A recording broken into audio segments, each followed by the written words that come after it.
Assalamualaikum warahmatullahi wabarakatuh. Pemirsa Semingguku dimanapun Anda berada, siang ini kita akan mengadakan podcast bersama Klinik Opina yang hari ini akan membahas mengenai tentang pelayanan kesehatan kepada masyarakat yang sedang bekerja sama dengan Klinik Opina. Dan pada siang hari ini saya sudah ditemani oleh mbak-mbak yang cantik. Yang pertama rekan saya yaitu Mbak Handa. Selamat siang Mbak Handa.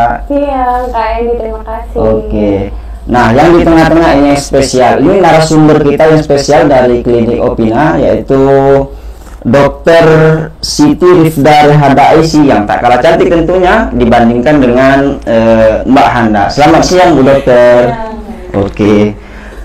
Bu Dokter, kita akan membahas mengenai pelayanan-pelayanan Klinik Opina terhadap kesehatan masyarakat. Nah, ini kan di tengah masyarakat ini Bu Dokter. Mungkin keluhan-keluhan apa saja tuh Bu yang sering dialami itu, yang sering masuk FKPT, khususnya di FKPINA terkait pelayanan kesehatan ini Bu Dokter? Kalau keluhan mungkin pasien itu lebih ke sebenarnya tidak ada keluhan yang berarti ya. Jadi biasanya itu yang paling sering pasien kasih kritik dan saran untuk ke klinik kita sendiri itu biasanya di waktu tunggu, karena kan peserta kita lumayan banyak, jadi biasanya flow dari waktu tunggu untuk pemeriksaan itu agak suka terhambat aja sih. Baiknya kalau misalnya ada kasus yang harus ditangani lebih dulu. Jadi paling masalah itu, sama yang paling sering biasanya soal rujukan, karena kan masyarakat ini mungkin belum tahu nih kompetensi atau standar-standar untuk dirujuk. Jadi biasanya itu juga masih sering jadi keluhan sih dari masyarakat. Oke. Nah, mengenai untuk yang tadi dibahas tentang antrian tadi ya Dok ya.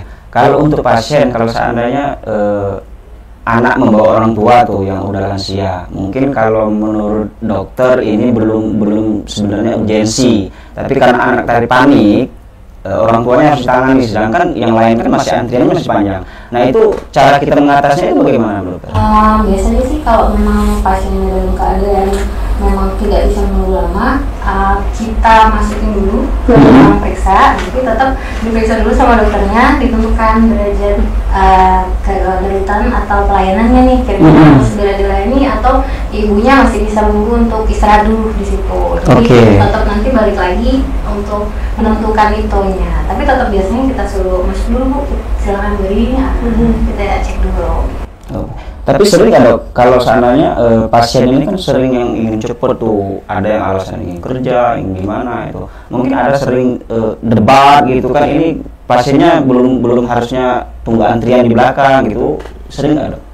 Mungkin kalau itu saya kurang tahu karena nggak dapat sama pasien pada saat itu, biasanya orang administrasi cuma biasanya itu suka ada keluar itu ya itu aja sih waktu tunggu, karena pasiennya membludak di jam-jam tertentu sih biasanya kan, habis maghrib atau jam pulang kerja itu kan biasanya pasien suka berobat. Di jam-jam itu tuh jam-jam yang suka membludak itu aja sih paling flow untuk dari ruang tunggu ke pemeriksaan itu agak melambat gitu. Biasanya itu yang selalu jadi perbaikan buat itu sih.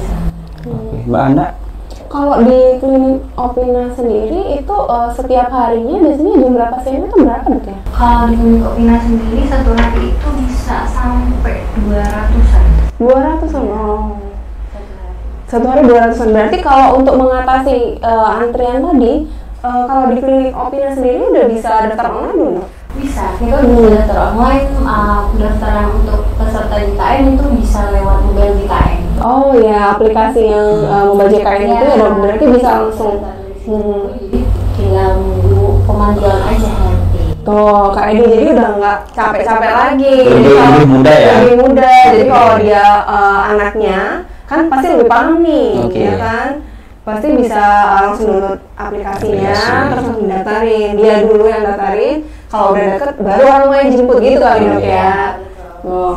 Nah kalau ini Dok, kalau itu tadi kan pelayanan Dok ya, kalau terkait dengan rujukan itu gimana Dok kalau di Klinik Opina? Kalau di Klinik Opina sih ini kalau untuk rujukan selagi emang sesuai dengan indikasi dan standarnya biasanya akan satu kasih.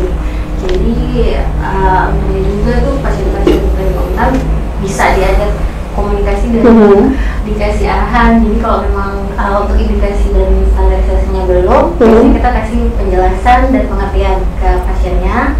Tapi kalau memang ternyata ini emang ada indikasi dan standarnya untuk bisa dirujuk, ya kita rujuk. Kalau di klinik opina sendiri itu ada keluhan nggak Dok terkait dengan rujukan?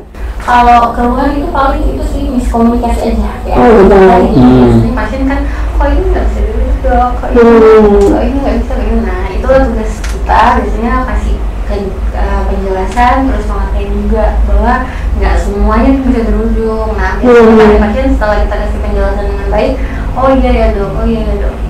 Iya biasanya kayak orang-orang udah tua juga ya Dok ya, misalnya sakitnya udah ngerasa udah kayaknya parah banget gitu ya, gitu tapi padahal belum harus dirujuk gitu Dok ya. Tapi kan Dok, kalau sekarang kan zaman viral tuh Dok.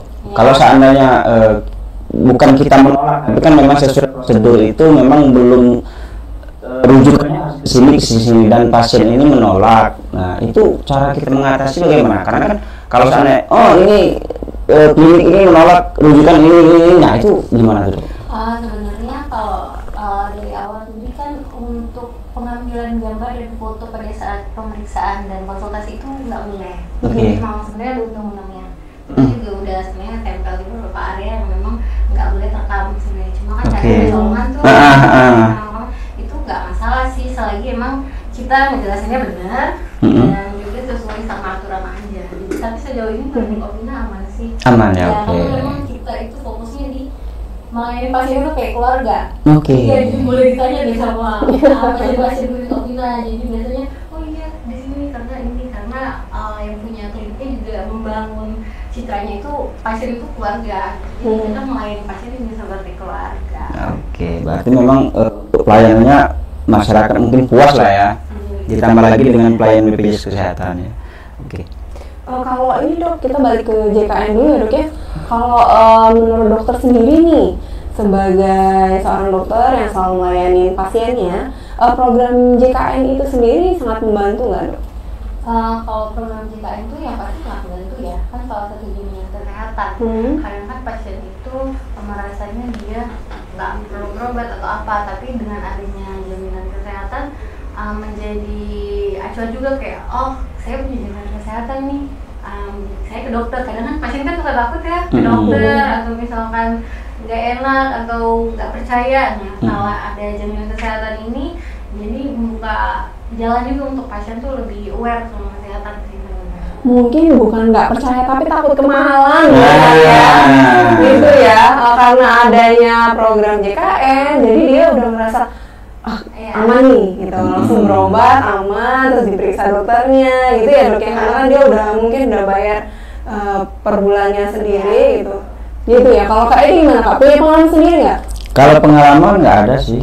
Nggak ada. Sehat terus, alhamdulillah sehat terus.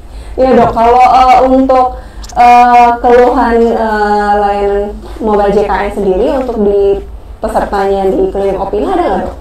Sebenarnya pasti ada, tapi karena kita juga punya penampung untuk kritik dan saran, biasanya dievaluasi per minggu, terus kita lihat keluhannya apa, terus kita tampung atau sarannya bagaimana. Biasanya kita tampung, kita diskusikan dulu sama orang klinik, setelah itu kita cari penyelesaiannya secepatnya dan semaksimalnya sih. Jadi emang udah ada penampungannya sih kalau untuk keluhan kritik gitu.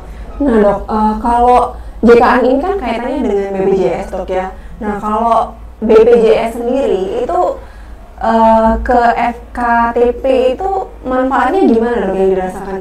Sebenarnya manfaatnya banyak banget. Kalau untuk FKTP sendiri secara tidak langsung kan itu membantu pertumbuhan dari FKTP-nya ya. Jadi kerjasama sama BPJS sudah sama-sama dari 2014. Yang tadinya mungkin kita cuma punya satu daerah, maksudnya satu tempat. Sekarang kita berusaha lagi, jadi biar makin maksimal melayani pelayanan untuk masyarakatnya. Jadi tadinya mungkin kita di tempat lama kita expand lagi nih kalau untuk dari Opina, karena melihat peserta JKN yang lumayan banyak juga kan. Jadi mengurangi flow tadi itu salah satunya tuh. Oh gitu, berarti satu klinik itu dia berdasarkan beberapa wilayah gitu ya dok? Sebenarnya kalau itu sih pelampahan pembagian peserta JKN-nya, cuma biasanya kan pasien ini kalau dia terdaftar di satu klinik, dia mendapatkan pelayanan yang maksimal yang menurut dia memuaskan, otomatis tuh nanti bilang ke keluarganya, teman-temannya kayak, ih mending kesini aja, jadi lumayan juga sih banyak kadang pasien itu datang untuk nanya gimana pindah paskel apa itu. Oh kayak saya, misalnya saya ini kan rumahnya di Nusa nih dok, kan nggak jauh tuh dari Gandus ya dok ya. Kalau saya pengen pindah ke kliniknya dokter bisa gitu? Bisa. Oh gitu. Kayak ini mau pindah juga? Enggak, mungkin sebenarnya aja, terlalu jauh. Jauh ya. Oke. Udah, closing. Oke, pemirsa Smegotko, itu tadi perbincangan yang mungkin teramat seru mungkin untuk mengedukasi khususnya pada masyarakat mengenai pelayanan kesehatan pada masyarakat. Mungkin dari saya dan Mbak Handa, begitu juga dengan Bu Dokter, mungkin hanya itu yang bisa kami sampaikan. Lebih dan kurang kami mohon maaf. Wabillahi taufiq wal hidayah. Wassalamualaikum warahmatullahi wabarakatuh.